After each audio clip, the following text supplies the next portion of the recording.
Hi everyone, in front of me I've got MOTOROLA Moto G35 and let me share with you how to enable the night light or eye comfort mode.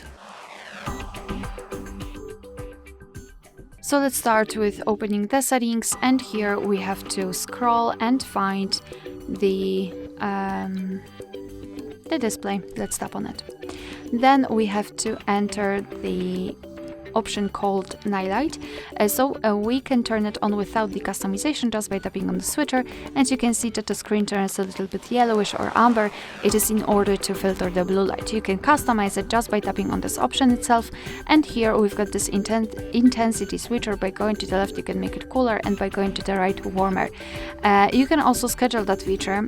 The none option is manual option. You can also turn it on at custom time, so you can freely choose the start and the end time.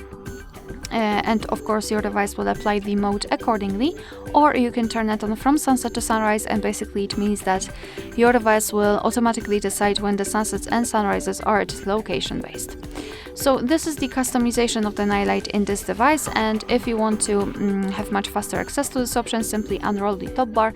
Let's unroll it fully and localize the eye comfort mode or night mode right here. It is here night light, so let's simply tap on it to turn it on quickly and tap on it again to turn it off. Alright, so that will be all. Thank you so much for watching. Please hit the subscribe button and leave the thumbs up.